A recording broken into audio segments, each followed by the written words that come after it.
Hi, this is lesson 6.5, solving quadratic equations by factoring and completing the square. So if you didn't get enough completing the square in the last lesson, you're going to get a little bit more of it today. So a quadratic equation. So we have quadratic relations. That is something like y equals ax squared plus bx plus c. It's a relationship between y and x. Then we have quadratic equations. So this is a relation.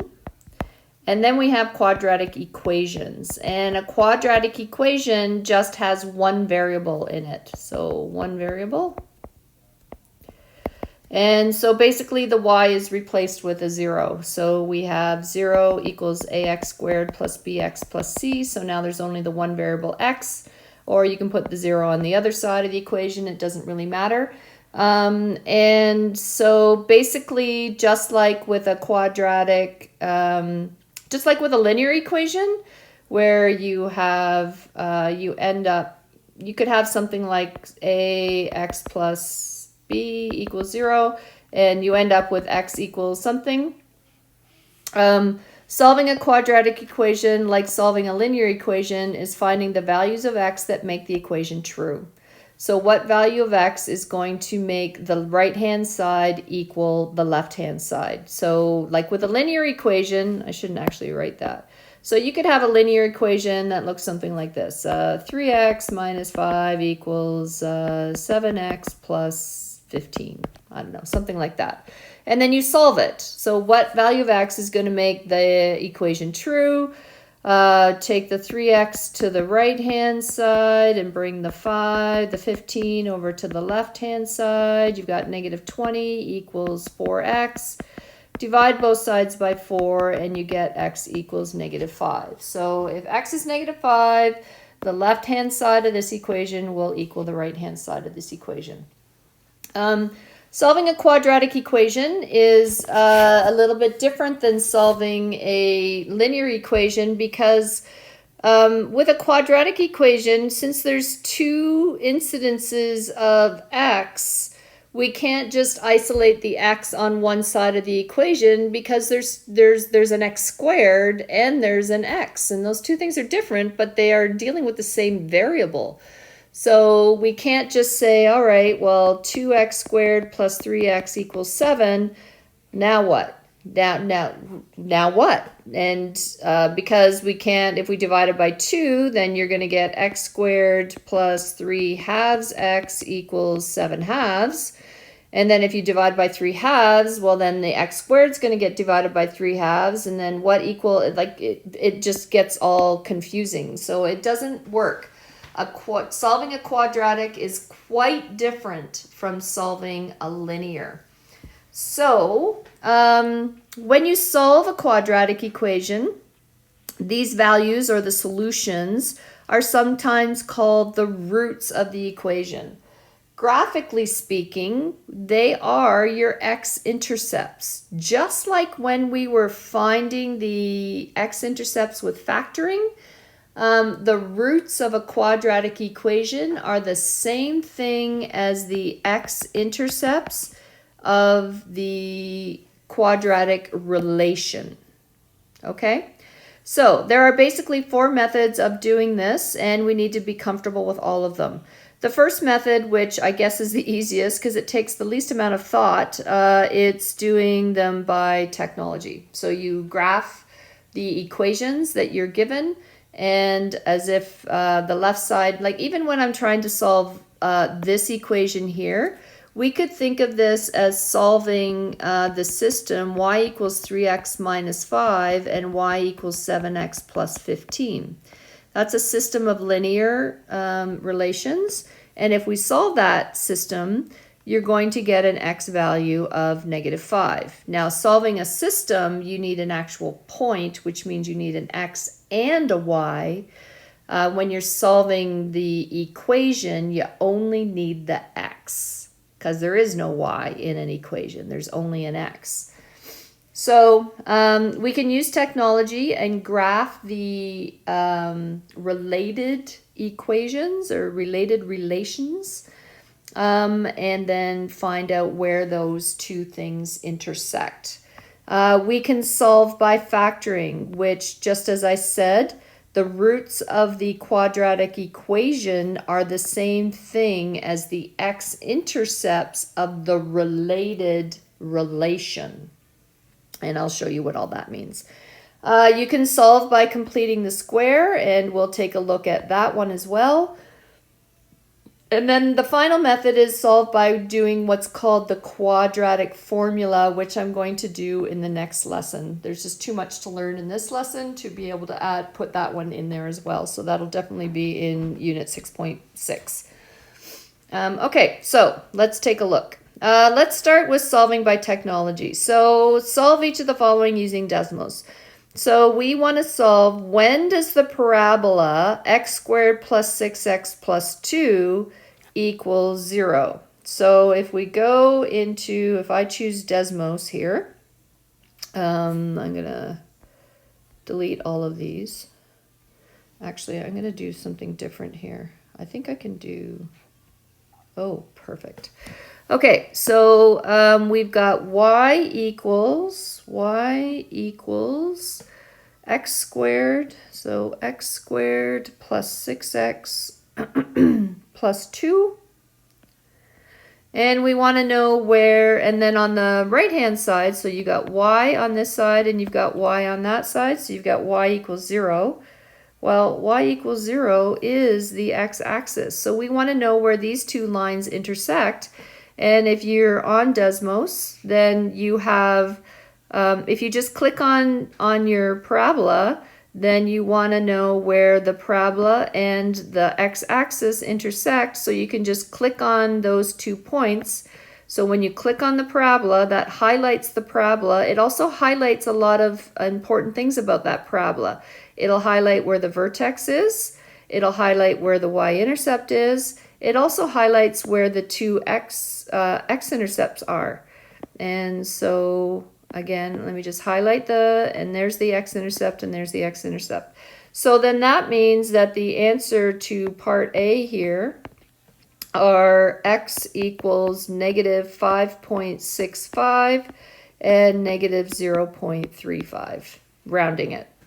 Okay, and that's it for, that's all there is to solving using Desmos. You just graph each side of the equation as if they are two separate relationships. Sometimes one side might be a quadratic and the other side might be a linear, but that's okay. You just want to know where those two things are intersecting. Again, we don't care about the y-coordinates. So now let's take a look at the second one. Y equals 3x squared minus 5x plus 7 equals 8. There are two different ways you can do this. You can do this first by just the way it looks. So we're going to do y equals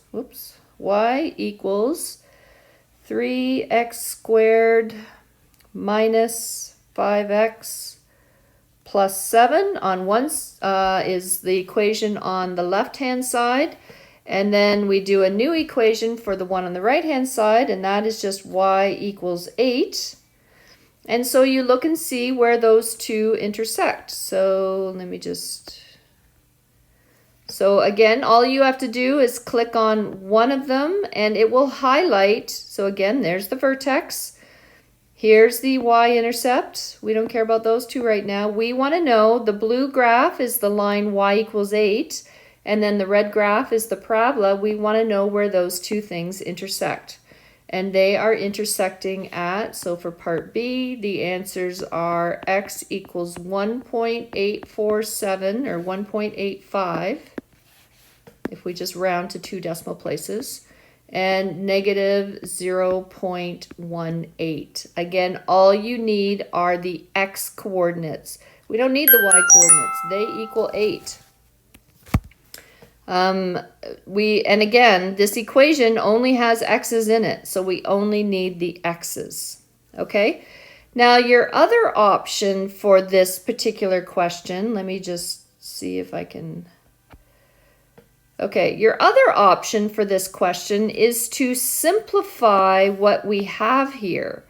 So get everything over to one side. So all you have is a quadratic relation on one side and equals 0 on the other side. So if I bring the 8 over to this side, 3x squared minus 5x plus 7 minus 8 equals 0. So 3x squared minus 5x minus 1 equals 0.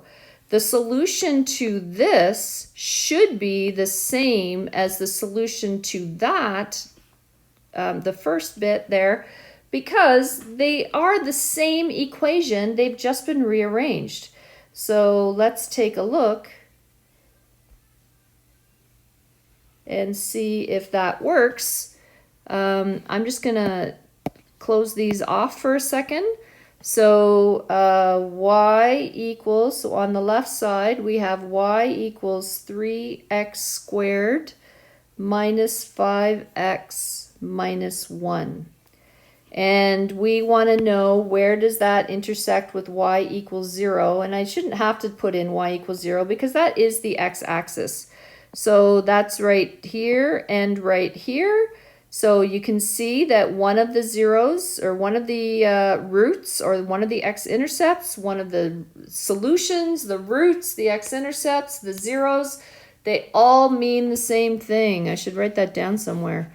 So solutions, root, zeros, x-intercepts, they're all the same thing. Algebraically, they're all the same thing.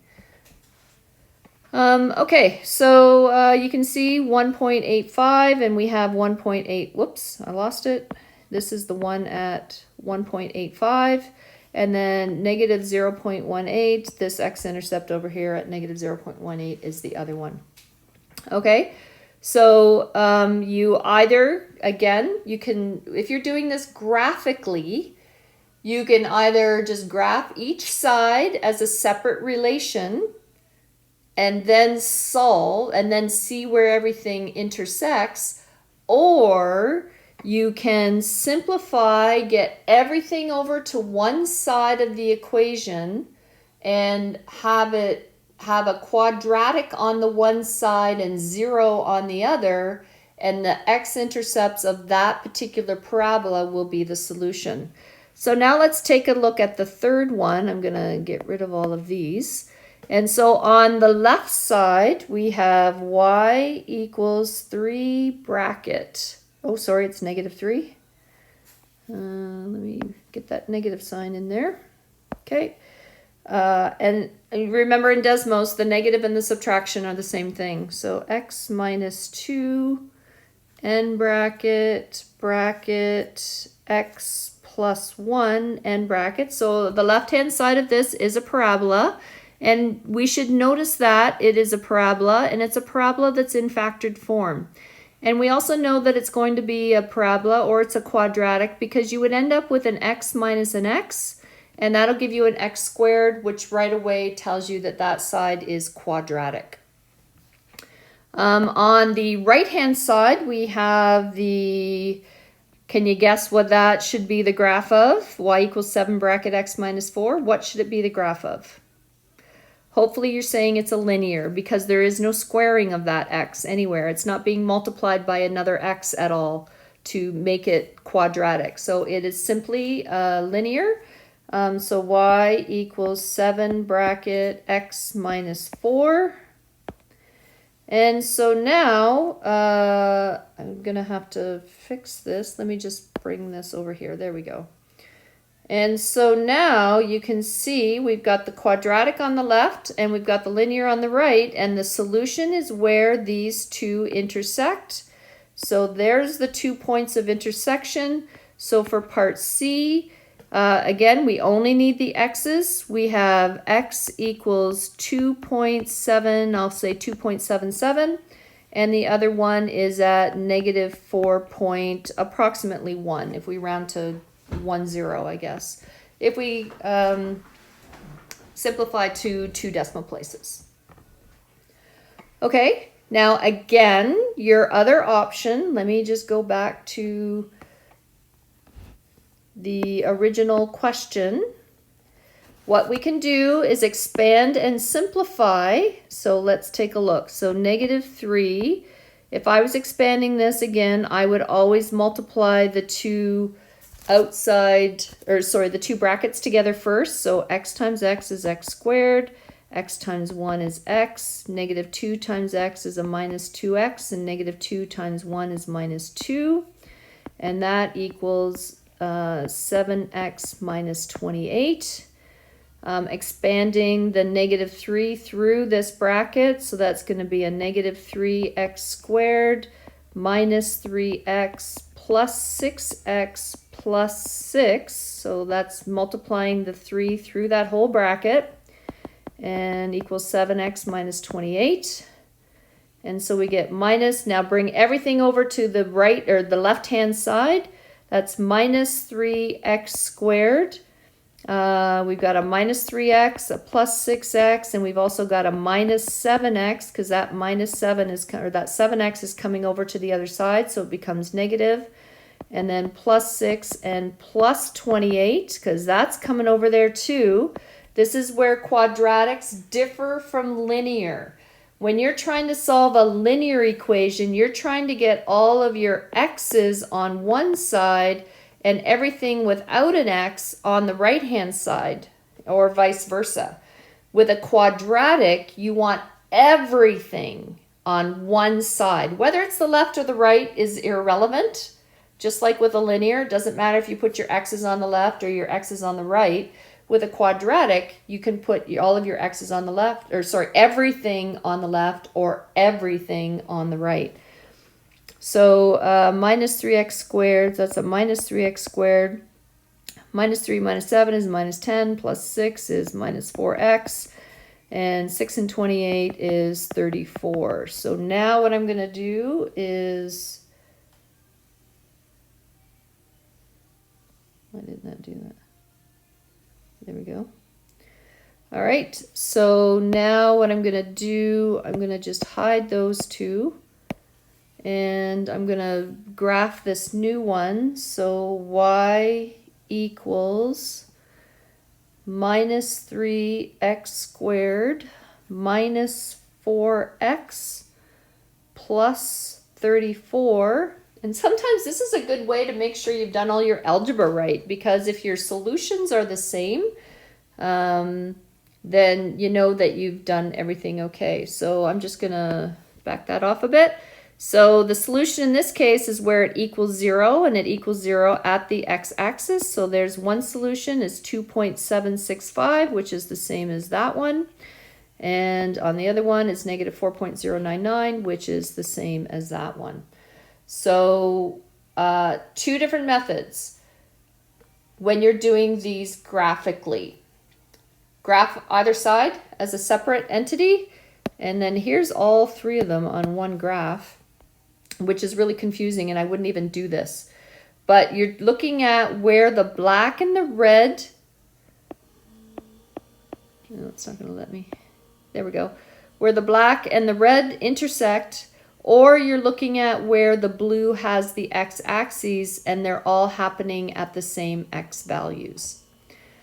Okay, so that's what all of this means graphically. I think that sometimes when you see things graphically, you understand them, you understand them a little bit better.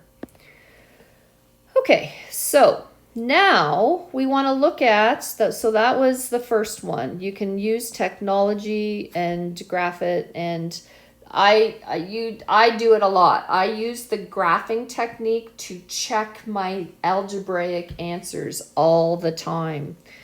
Okay, so now the other option is to solve by factoring, which we've already done, and I don't think this shouldn't take too long. But again, the first step is get everything to one side so the equation equals 0.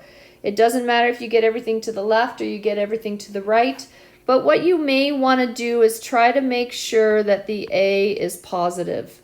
So if you've got like a 5x squared on the left-hand side and you've got a 7x squared on the right-hand side, I might put everything on the right-hand side because that'll give you a 2x squared on the right-hand side rather than dealing with a minus 2x squared. So it's just a little bit easier if the a is positive. It's not like totally necessary. It just makes it a little bit easier. Okay, so now we're going to factor just like we did when this said y equals. Well, now instead of y, it's 0. So you're looking for two numbers. This is a simple trinomial. So you're looking for two numbers that multiply to give you -5 and add to give you -4. And those two numbers are -5 and +1.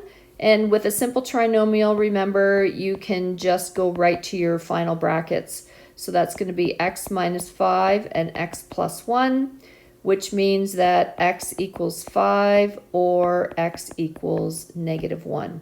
Again, that's because, I'll do it again, that's because x minus 5 equals 0. You set this bracket equals 0 and you set that bracket equals 0. So x equals 5, x plus 1 equals 0, so x has to equal -1. Oops. All right, you don't have to go through this part here if you already know that this is how it works, okay? This next one, we've got 1/3 x squared plus 2x. I need to get this 9 over to the left-hand side. Now for this one, because I've got a coefficient of 1/3, what I would actually do before I started trying to factor is to factor that out of all three terms. So that would give me a 1/3 x squared. 2 divided by 1/3 is the same as 2 times 3. So that'll be a plus 6x. And then -9 divided by 1/3 is the same as -9 times 3, which is 27.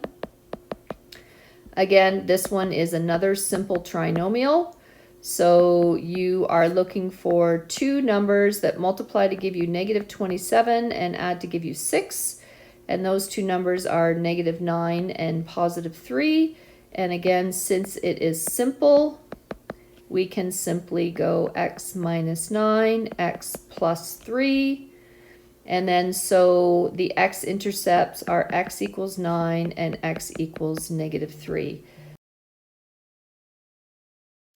Those x-intercepts, sorry, that was Mrs. Mahaney and I just declined it. Uh-oh, I'll have to call her back later.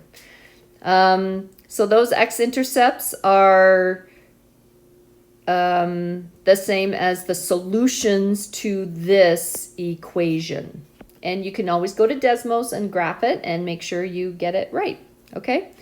This last one, we have to do some expanding and simplifying.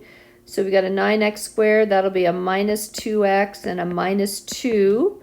3x times 1 is 3x. 3x times minus x is a minus 3x squared. And then get everything to one side. So the 9x squared, this needs to go over there. So it's going to be a plus 3x squared. Minus 2x, this 3x needs to go over there. So that's a minus 3x minus 2 equals 0. That gives us a 12x squared minus 5x minus 2 equals 0. This one is a complex trinomial, which means we have to do decomposition. All right, so you are looking for two numbers that multiply to give you -24 and add to give you -5. And those two numbers are -8 and +3. And remember, with decomposition, you can't go straight to your brackets. You've got to decompose that middle term. So 12x squared minus 8x plus 3x minus 2 equals 0. Common factor, that'll be a 4x, which gives us a 3x minus 2. Common factoring here, that's a plus 1, which gives you 3x minus 2. And so you've got 3x minus 2 in common in brackets, and then you're left with the 4x plus 1. So setting each of these brackets equal to 0, this one, the 2 will go to the other side, so it'll be a positive 2, and then divide by 3. Setting 4x plus 1 equal to 0, the 1 has to go over, this is now a linear, right? This isn't a quadratic anymore. The 1 has to go to the other side, which will make it a -1, and divide by 4, and you get -1/4, and those are your two answers. Okay, that is solving by factoring. Oh, I have a couple of extra. All right, so these are special factoring cases because we don't necessarily have to factor it all. I'm going to do it by factoring first, and then I will show you how you can do it a different way. So, well, these first three are. The second three are, it's the second three I'm going to do in the next video, because that is leading us towards how we do this by using completing the square.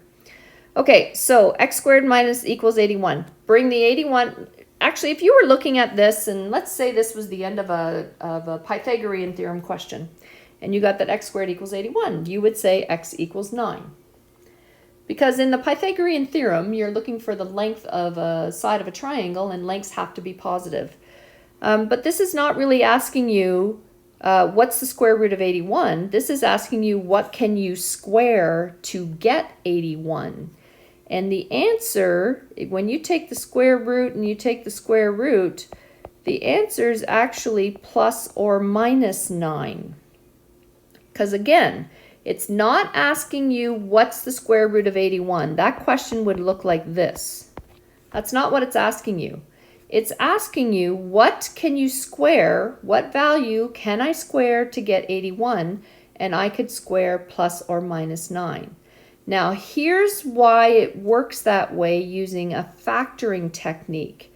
So when you're factoring, you need to get everything over to one side. So if I start out with x squared equals 81, the 81 needs to go over to the other side.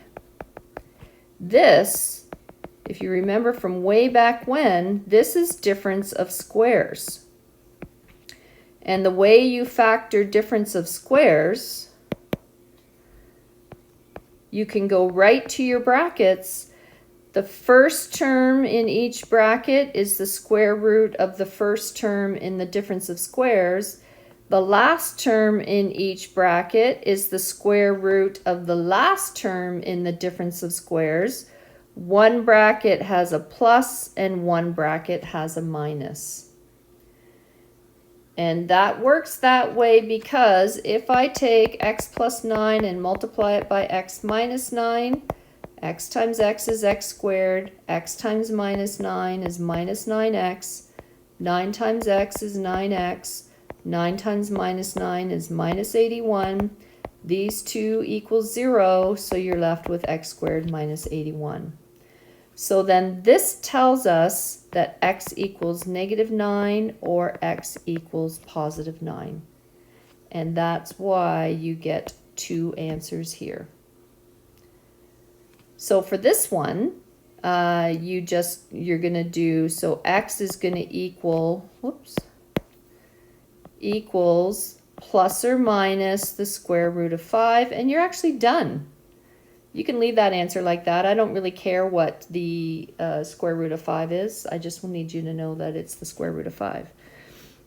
For this one, and the only time you can do these questions this way, where you put the x squared on one side and the term on the other, is if there is no x term in your question. There is only an x squared term. So for this one, I'm going to bring the 8 over to the other side. So that's 4x squared equals 400. Divide both sides by 4, and you get that x squared equals 100. So then what would x have to be? Equals plus or minus the square root of 100, which is plus or minus 10. From a factoring perspective, I'll do that up here. 4x squared. This time, instead of putting the 8 on the right-hand side, I'm going to put the 408 on the left-hand side. So this is going to become 4x squared minus 400. These both have a 4 in common, so I'm going to factor the 4 out. That's going to give us a x squared minus 100. And then I've got x minus 10, x plus 10, because this is difference of squares. Okay? All right, I'm going to stop the video there, and I'm going to do the next 3 in the next video.